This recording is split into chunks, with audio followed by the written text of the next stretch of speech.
Saseni mkofiti manze nimewa hata. Welcome to Celes Reflection. Welcome. Nifanye kama wasichana. Welcome. Anyway, so today for the very first time tangu tuanze Celes Reflection since we started back in 2020. So 2020, almost 2 years. Okay, apart from Njugush and Timothy, apart from Timo, for the very first time we have a man guest on our show. Like you're the first male on this show, apart from our wengine wa production, to sit on the show.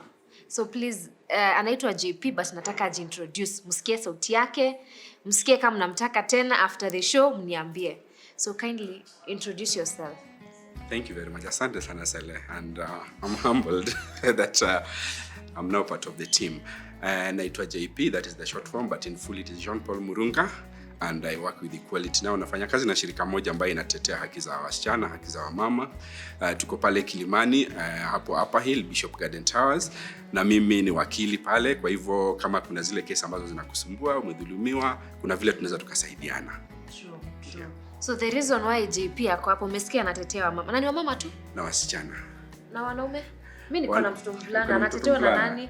Tumeangalia kwamba ili wamama wafike ile level wanaume wako tayari, lazima wasaidiwe kwanza. Wakishafika pale sasa tuangalie pande zote. Lakini kuna wale pia wanatetea wanaume pia wapo. Tunaweza tukakurifaa wapate kusaidiwa pia.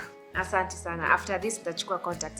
So the main reason I called JP was a few weeks ago. Most of us saw the incident that happened pale Forest Road. Personally, nilishtuka. Sikulala after I regret watching the video, but again I'm happy I saw the video. Juu pia ni kama ilinionyesha yenyewe watu si wazuri. Like unaweza fikiria we are headed somewhere.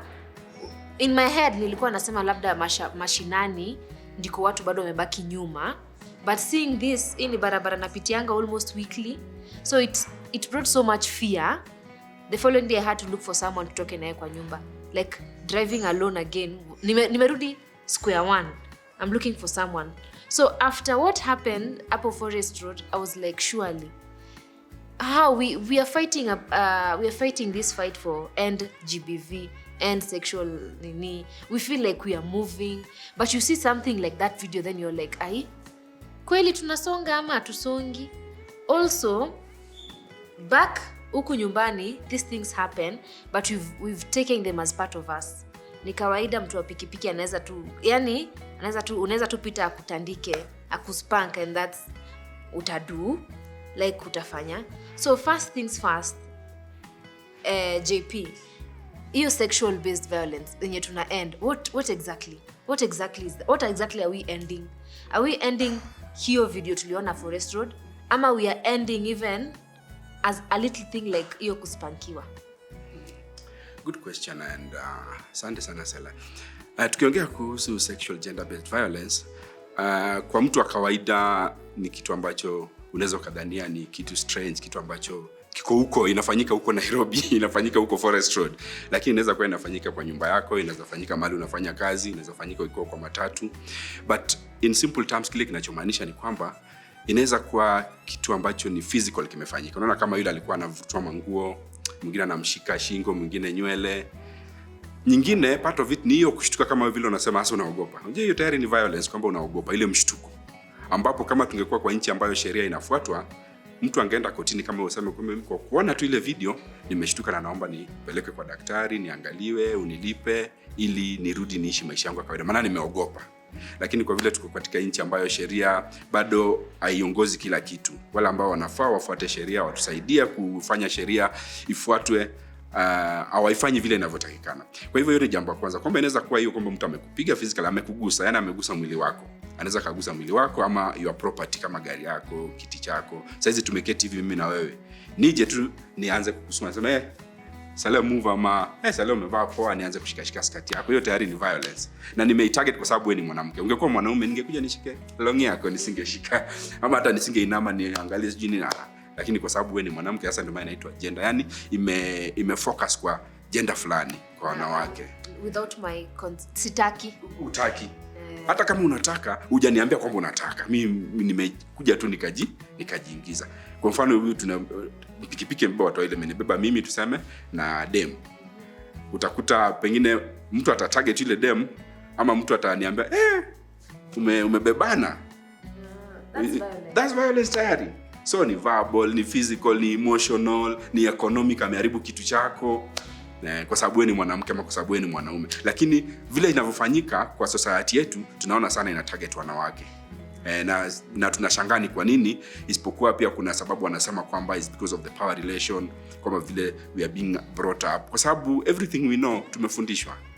Wakati tumezaliwa mwanaume na mwanamke wanasemaga tabla rasa kwamba kichwa chetu kiko clean, there is nothing. Lakini as we grow, ana grow akiona mwanamke anaitwa ana grow akiona mwanamke anaambiwa hivi na hivi, hivi na hivi. So unless tuanze ku unlearn the things we learned, and unfortunately ni kwamba wengine wetu tunangoja sheria ndio itu unlearnishe. So after you explaining sexual violence, naweza sema I think all of us women we've gone through it. Juu kama hiyo kama hiyo ni violence, then I think sisi, and you see the thing ni tumezoea. Juu JP mtu anafanya huwezi mpeleka mahali ama sijui mahali pa kumpeleka, naogopa niende nimuulize kwa nini umemfanyia hivyo, wakuje ikuwe ni kama sasa wewe ndio umewaita. First things first, utaulizwa ulikuwa umevaa aje. Si mlituambia tuvae vizuri, tukavaa vizuri. Yani it's always us to change so that tusisumbuliwe, yet we don't do anything. So bearing in mind, it can be verbal, it can be physical, it can be emotional, it can be what are we supposed to do. Juu sasa niko huko home, nimepanda pikipiki, kama hiyo pikipiki ni ukweli, nimepanda pikipiki, mtu wa pikipiki anaweza kuwa tu, yani hata ama natembea nichokozwe, ni hiyo tu example. Napanda matatu, huyu mtu wa matatu ama nikishuka nigonge, what am I supposed to do? Yeah, good question. Kwamba wengi wanajiuliza wafanye nini kifanyika kitu kama hicho. Kuna vyombo ambavyo tunafaa tufuatilia in terms of departments, offices, wala ambao tunafaa tu report, lakini vile nilivyosema kwamba watu hawafanyi kazi ambao wanastahili kufanya. Kusema tu kweli, mimi ni Mkenya, nimezaliwa Kenya, nimelelewa Kenya, nimesomea Kenya, nafanya kazi Kenya, naona yale yanafanyika hata kwenye maofisi, nyumbani, barabarani. Jambo la kwanza ni kwamba training ya polisi wetu imefocus on the physical security. Kwamba unless uone damu huyo mtu hajaumia. Unaona, unless amevunjika hajaumia, and this you see it in the society transcends. Hata magari zikigongana atakuja sema haijaumia, but sheria imevunjwa pale. Unaona, hata traffic anaambia nyie endeni, mnanipotezea wakati, because ako busy, anataka gari zipite amalize kazi aende. So I think that's a problem tukanayo kama society, kwamba hatujui sheria ama tunaipuuzia sheria unless damu imetoka ama mguu umevunjika ama mtu ametoa machozi, ambayo is not a normal society. It shows there's a lot of internal violence inside us, and especially men, and of course this is tied to hizo stories zingine kwamba mwanaume usilie, mwanaume usifanye nini. So kitu cha kwanza tuwe report tu, jifanya tu mjinga. Okay, askari mimi nimekuja. Askari pia anaweza kuwa atajui kwamba hiyo ni kosa, kwa sababu hizi sheria zinapitishwa kila siku, na yeye sasa hizo amepostiwa somewhere else, anakurudi Nairobi anakuta kumbe, like for example 2014, unakumbuka wale wasichana ambao walikuwa violated in a matatu in Githurai. President akachange sheria akasema kwamba if you strip a woman in a public space, then it is an offense and you go in for life. Mtu anaweza sasa, askari anaweza kuwa tajui hiyo sheria iko. Yeye ametoka huko Moyale, ametoka wherever, amekuja, umemwambia askari, unajua ile alinirarua ngari nini nguo kwa gari, anasema kwani hiyo ni makosa? Si wewe ndio ulikuwa umevaa nguo fupi, lakini hajui kwamba iko kwenye sheria. So sometimes hata askari haelewi. So wewe report, uambie mimi mkubwa nipatie tu OB number, nataka tu ni report, afu nitakuja nifuatilie. So nikifanywa niende OB number? Yeah, ende OB number. Hiyo ni makosa. That's a criminal offense. Na huyo it is insulting modesty of a woman, yes. Na huyo msee amenifanyia sasa huyo msee amekufanyia askari wanafaa wamtafute. Now I know hapo kuna challenge, kwa sababu pale kwa matatu umjui. Hauna contact, haujui mtu utampata wapi. Hata askari atakuuliza, si madam, ukimuona tuite. And that happens. They say that all the time. Wewe ukimuona tu tuite. And of course utamuona ameshuka ameenda, si ndio? So the other aspect is now the practicality of it. Ni kwamba ikifanyika, raise an alarm. That's what I think will help in cases where you don't know the person. In a matatu of 14 people, lazima kuna wawili watatu ambao ni wanadamu, because some of us are walking human beings but we are not human beings. We are psychics in our minds. And this is something that even research shows that there are people who walk. You've heard of serial killers. You meet them, you don't know they are a serial killer, but in their mind they have all these plans, they have how they want to do all this. So let's not assume that everyone is normal. Let's take the other reverse, that nobody is normal except myself. So if something happens, let me shout about it. There are 2 or 3 people who will shout with me. In some cases, it could be unfortunate that nobody will shout with you because you are in an environment like you are Forest Road, all of them are abnormal. For me, I'm saying abnormal because you've seen instances of even when somebody steals, then one person will say, hey, please, msimuue, mpelekeni polisi. Why didn't this happen? You ask yourself that. Does it mean out of all those people, there was hata mtu moja, hata pastor? Okay, we are a very religious society. Out of 5 or 10 people, one is a pastor, mama kanisa, baba kanisa, asha, something like that. Hakuna hata mtu, hata even the guys who are driving, they were seeing this. But you see, as a driver, well, sitetei, but even me ningekuwa napita hapo, hata siwezi karibia hiyo crowd. Unaogopa. Because of the environment. Exactly. Which is a self-protective mechanism. And I think that is something also as a society we need to start interrogating and finding out, how do we help one another? Me as a man, how am I helping to ensure that those people who are vulnerable in the society are safe? Because for me as a man, kuna some streets neza pita. Mimi as a man, but there are some streets my wife, my daughter can't pass. In fact, whether I am with them or not with them, even when I'm with them, I'm even scared. I don't want to expose my people to. And you're a man. And I'm a man. And it is something that I think we need to have conversations with the high levels of the government to ensure that our society is safe for everyone. So that mtu anaweza pita mahali anataka kupita akijua kwamba in case anything happens to me, sheria itafuatiliwa. But the problem ni kwamba sheria haifuatiliwi. So jambo la kwanza ni hiyo ya kuripoti. The other thing is your own safety in terms of if kama umeumia, hakikisha tumeenda hospitali, because the doctors, the clinicians, the medical officers, and especially now in Nairobi, the other day you heard that the president launched some clinics. One of their responsibility is specifically to address sexual gender-based violence. That is a key thing for them, and it is one of their venye wanasemaga tu kwa performance contracting, kwamba ni watu wangapi mmesaidia wa HGBV. So now JP, tumejua violence, tumejua anything else, like tumejua everything I should report. So after nimereport, sasa after umereport, kumbuka tulisema pale kwamba uhakikishe kwamba uko safe, kwamba move away from your place yenye hiyo incident imefanyika.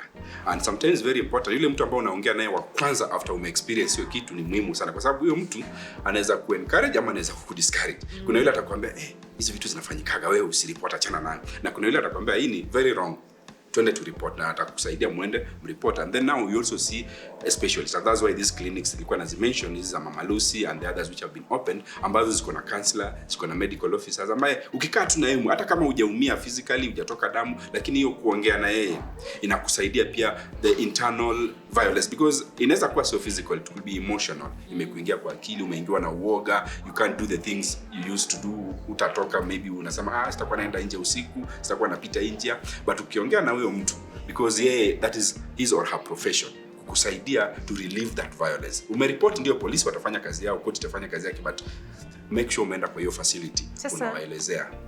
Hapo kwa kureport ndio niko na shida JP. Mimi naishi, I think where I am, ile police station nimeingia sana ni Kasarani. Na nikiimagine ati nimeenda kureport, I think hata nitachekelewa. Ati umetandikwa na conductor, ati wapi? Venye tu umesema wapi damu, umeumizwa wapi? Utareport, nothing will happen. Like nothing. I am not 100%, but I am most likely sure nothing will happen, because watakuchekelea. Kwanza they might even laugh at you. Unafikiria ndo wa kwanza? I have a friend mwenye anaenda kureport, like yake it was domestic violence usiku, and the woman was laughing at her, a fellow woman. Sasa unafikiria ndo wa kwanza shamba na mzee ni wamue, you know, like we feel even tired of reporting, because sasa hauoni justice.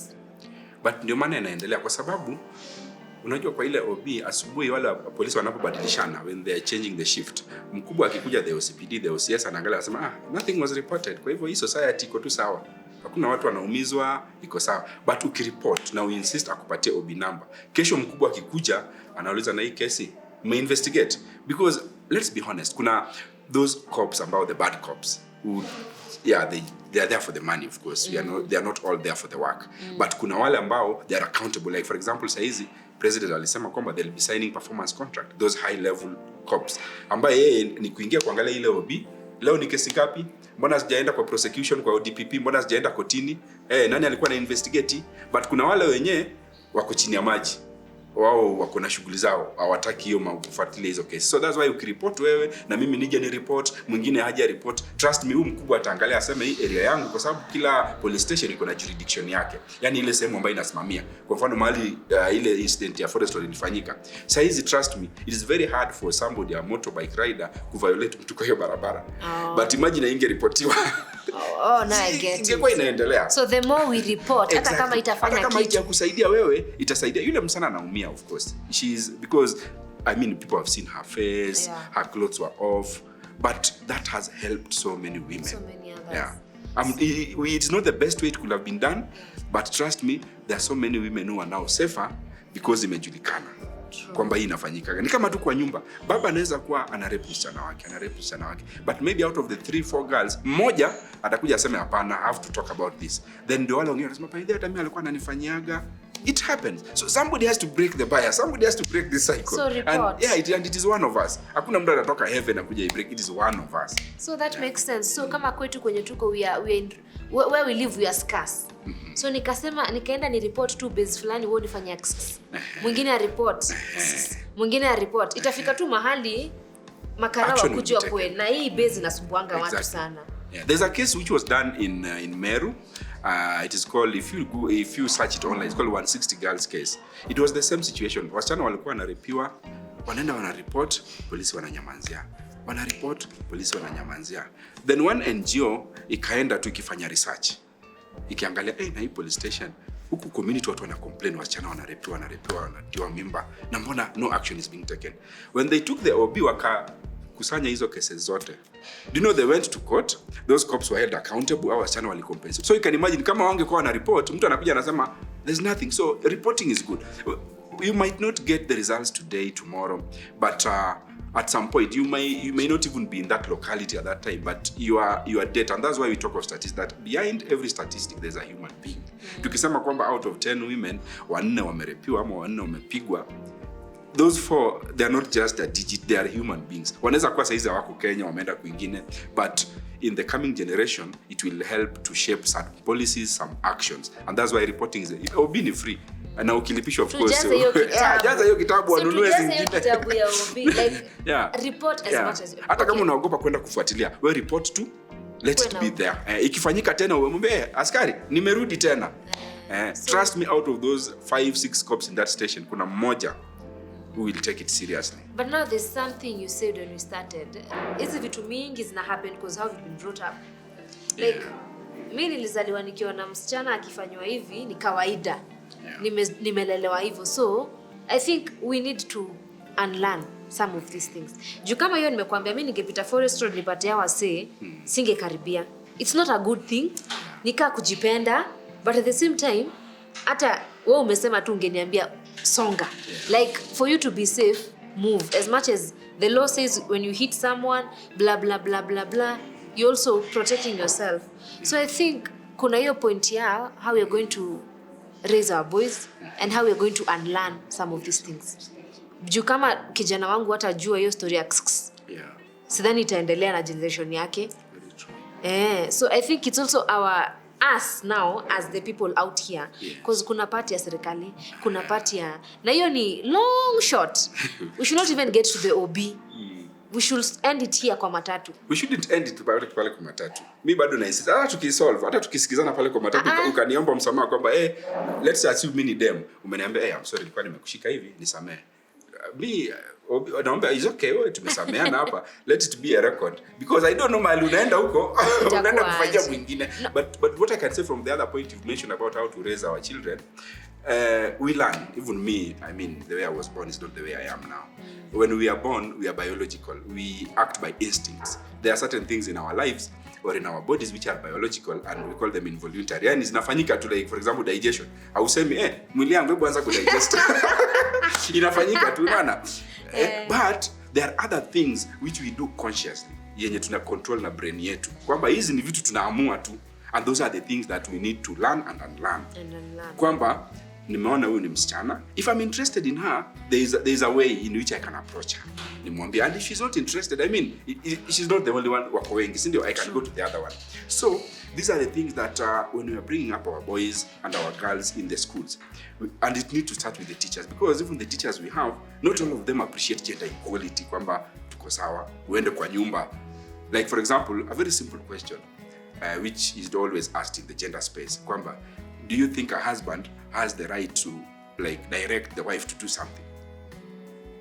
I'm sure 80% of Kenya watasema yes. You see, but when you look at it critically, that if we want to achieve gender equality, where we want everyone to achieve their full potential, why would I have power over somebody to direct them? True. And they have their own life path. It's because ulipata kukiwa hivyo. Ulipata ukiwa hivyo. Now, you ulipata ni kama ulisoma, as in you saw it happening in your father's house, your grandfather's house, and then now unfortunately wewe pia unaiendeleza kwa nyumba yako. So those are the things now as men, and for me I would like to speak with boys and men, is that we just need to look at some of these things and look at them critically, tuangalie inatusaidia. Does it help us? And trust me, it doesn't help, because it creates friction. Because you see, we live in a world where we say that women are emancipated. Yani unajua kama vile missionaries walikuja hatukuwa na Bible. Walikuwa wanatusomea. Kenye walikuwa wanasema ndio ilikuwa ukweli. Hata akichange, lakini sasa tuko na Bible. It's the same thing now with life. Kitambo women, kenye mwanaume angesema, ama babangu angesema kwa nyumba, akisema leo tukule ugali sukuma, tutakula ugali sukuma.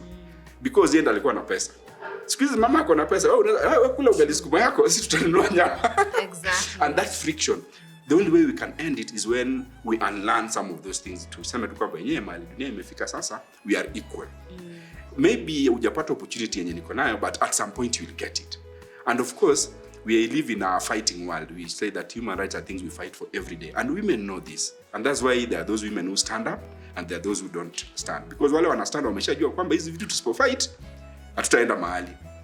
So because women will continue fighting, it is now meant to reflect critically and say that just the same way in minority communities, those minorities fight. Umeona in the US, the blacks fight mpaka wanapewa haki zao. So at some point it will explode. Right. Yeah, so we move with time, or wote wataishia kwa jela. Trust me. Yeah, they'll go to jail. I think even I think ndo nasema inafai kuwe personal. Yeah. Isikuwe hata exactly. Polisi. Yeah. And for it to be personal, somebody must report, because we are humans. Usiponi report, I will not have that initiative of interrogating my behavior. Let's say we are living in the same house, you and me. So I should report you, my husband. Report me, yes, so that I interrogate myself. Yes, because if you don't report, it is very difficult for me to interrogate myself. For me, I'll think that this is how things are. But ukifika nje upate kuna mwanaume chapangi bibi, utashindwa. But you say hata huyu mwanaume chapangi bibi, there is something that happened. Because the way you are saying, the way we are brought up, in some communities we are brought up, unfortunately, kuchapa bibi. Yeah. So there's something that happened, probably a report account, or a behavior. And exactly, ama hajaiona hiyo ikihappen. So for him, the normal ni kwamba we are equal. But for the majority, and that's what we want to change, even in the matatu, when you are 14 people, utakuta maybe out of those 14, maybe 7 grew up in an environment where women are not respected, girls are not heard. So hata akisikia ukiongea, it is nothing to. But maybe kuna wawili ambao, like what you are saying, mwenye ako in the other environment. Actually, the truth is sahi, kuna places, kuna vitu zinafanyika mahali una feel by the people kuna wale wana unlearn. Like for example, my sister was telling me kuna siku alipanda matatu, ilikuwa inafaa ipitie service road, imweke kwa stage. Lakini zinajifanyanga hazikumbu. Zingie highway, ikushikishe highway kwenye utaruka hii. Like it's not safe hata kushukia highway. There was a man in that matatu who told that conductor, usijifanye usikiu, msichana anataka uingie service road. Do you know your conductor aliingia service road? Juu ya kusikia sauti ya mwanaume mwingine, aya, amesema nikikosa kuingia. So anaweza, if we have men who, juu kama kwa hiyo video, if we only saw one man ameambia wanaume acheni, hata heri ashindwe, but at least he was trying, tunge feel. But we saw, I doubt kama angeshindwa. Like angekosa wawili watatu wa kumsupport. Angekosa. Because the mob mentality is ni ile everyone is for that. Yeah. Like everyone is for, so the hype, you don't even reason. But if there came one man, akuja aseme.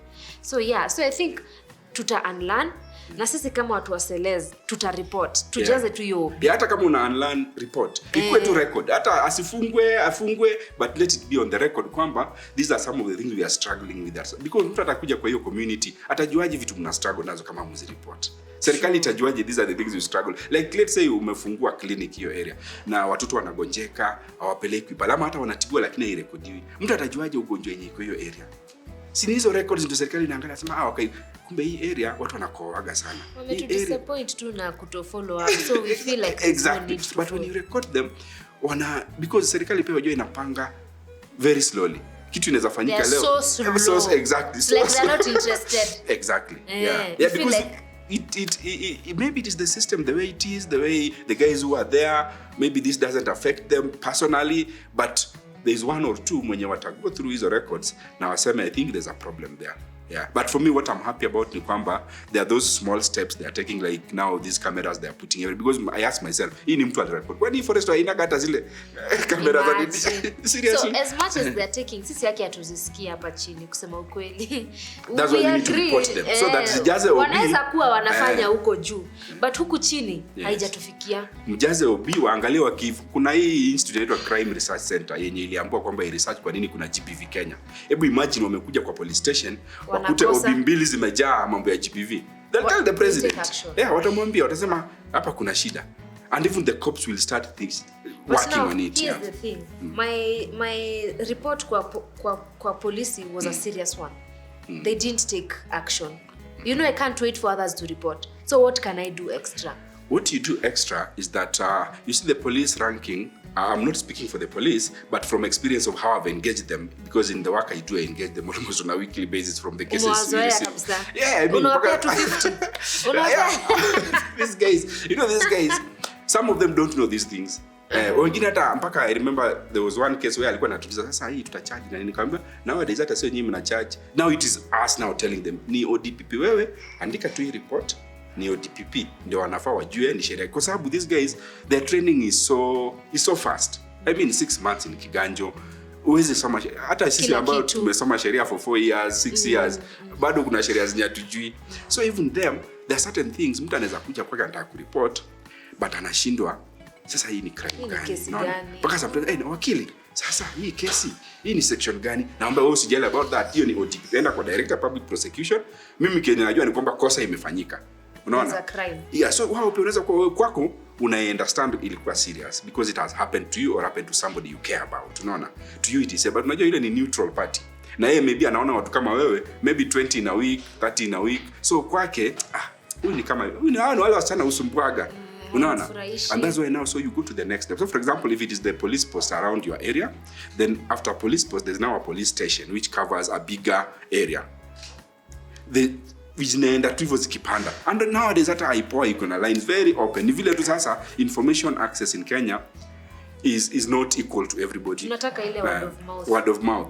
Kuna mtu mwenye ataenda kwa simu search na apate hiyo namba, atume ama aende kwa hiyo ofisi, na kuna mwingine maybe haizi search mpaka mwingine amshikilie mkono. So I think it's just creating a network in every community yenye uko tu na wale watu wenye wanajua vitu. Unaona, let's say we have like some strong men or women in every community. Kitu kinifanyikia hata kama naogopa kureport, najua nikimwambia JP ama nikimwambia fulani, nikimwambia Ashley, I know this thing will go forward. And this happens. Yeah. So yeah, I think is nyumba kumi, those structures, chief, of course chief pia zingine wana compromise. Mimi I am insisting, I think ni sisi tuanze. Like sisi we should stop all this. I shouldn't feel the need of nakaa hivi kwa matatu aniguze nikimbie ni report. Like sitaki ifike hapo, nataka tu niko sawa. Like niko sawa, sifikiri mtu ataniguza. Imagine kuna countries zenye iko hivyo. So imagine yeah, the countries that are like that. Yeah, we need to do better. Sifikiri ati Celes alisema ukiguza ukimbie. I just want to feel safe. But like, you see for us to reach that level, kuna vitu lazima tufanye tu hapa. Yeah, this dirty work of reporting, hiyo stress ya kuongea na polisi. Because trust me, kuna polisi utamconfront, then later on ataona yeye mtu mbali alikuwa na reason. Mpaka kuja sema hey, by the way, hii kesi kumbe inaendelea, mpaka hata yeye mwenyewe anashtuka, anashindwa haya kumbe inaendelea. So hizo lazima zifanyike tu. Every society as it evolves kuna zile struggle tulikuwa tuko nazo pre-independence, post-independence. Leo they keep on zina improve. Who knew kwamba maybe ikifika hii time kutakuwa na ofisi kama IPOA yenye unaweza kumreport polisi kwamba polisi amenifanyia hiyo, amekataa kuchukua kesi yangu, ameniitisha pesa. Kuna internal affairs ya polisi yenye wao kazi yao tu ni kuchunga venye polisi wanafanya kazi, but these are things which not for every Kenyan know. Sasa tumeongelelea sisi watu wa hapa town na ule msichana huko kijijini mwenye hata ajui post, hata ajui kusearch IPOA kwa simu, hata ajui police post, like huyo JP. Na ndio zile network nilikuwa nakwambia kwamba tuko Forest Road. Yes. Tunajua kuna Pangani, tunajua kuna Muthaiga police station. True. Huyo msichana uko nyumbani sasa shwari. So you see why I'm saying it starts with, it should be the men, not just don't do it. Because huyo msichana atafanya nini JP? Kabla atembea afike hata kwa soko. Yes. Ni aishi tu hivyo. Yeah, there are men who won't do it, but what do we do to the ones who do it? We have to report. Still. Hata huko mashinani, huko community, ambia chief, ambia sometimes hata kwa kuna some, you know, in the community, the way community is structured, kuna wale watu ambao they are experienced, wako exposed. Mtu anaweza kuwa hapo ni headmaster ama headmistress, but the way anaona violation is not the same way my parent or my grandmother will see a violation. My grandmother or my parent, because of your community, anataka kuprotect your community, anaweza nyamanzia, sema huyu ni mtoto wa nani na huyu ni mtoto wa nani. Wewe ndio umempatia mimba, fanya hivi, hebu tusikizane hii maneno ishe. But in that community you might find there's a teacher mwenye amekuwa exposed, amefanya kazi in different parts of Kenya, anajua kwamba this is wrong. Huyu kijana kesho atapea mwingine mimba, kesho kutwa mwingine tena, and the moment huyu msichana ameshapata hii mimba, of course you know how it affects the education and everything. So that is the person who unaweza ukaona nikiambia chief is part of this cohort. This is a person mwenye, and in the community we know this, hata wakati wanapeana speech kwa hizo mabaraza tunaona tu fulani mtoto fulani usiguse.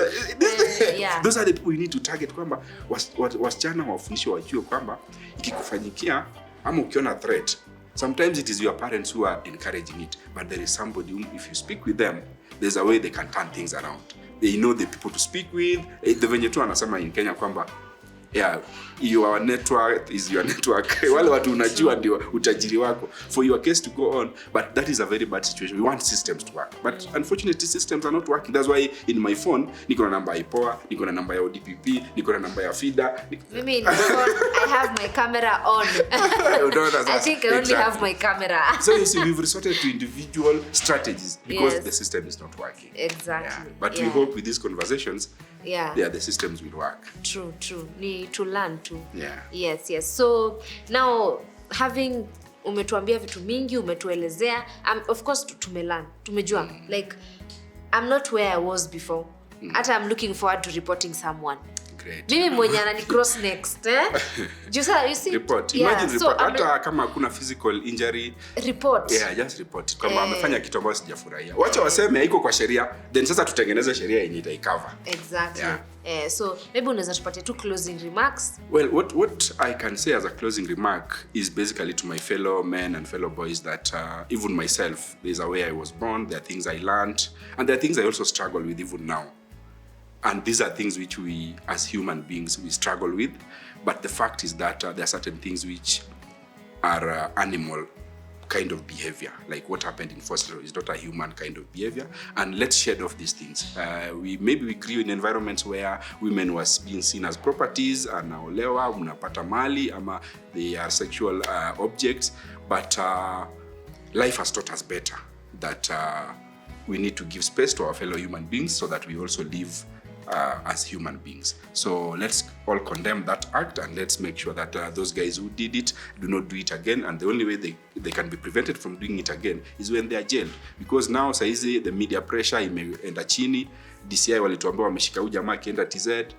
Let's make it happen. Tuhakikishe tu kwamba hii kesi iende mpaka tuambie leo amepewa 20 years, amepewa 25 years, so that it forces somebody also to change their behavior. Thank you. Thank you so much guys. I hope tumelearn. For the ladies, report. Like tusiwaachie. Sisemi ati ikuje sasa ndo to report, but at least now we've heard what JP has said. Report it. Hata ukiambiwa itafuatiliwa, maybe kuna siku itakuja tu isaidie mtu mwingine. But don't get tired of reporting. Also for our brothers, please, tuishi tu kama tukue tu na kautu. Like tukue tu binadamu wa kawaida. Let's do what is right according to you. If you feel that is what is right, well, ukishikwa na sisi tuamue, yani ufanyiwe shauri yako.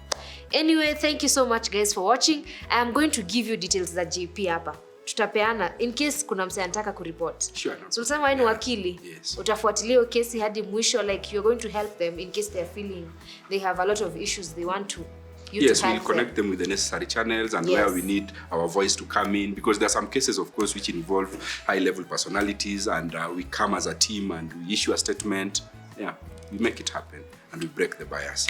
Yeah, thank you so much, guys. See you next week on Celes Reflection. Bye. Thank you. Bye-bye.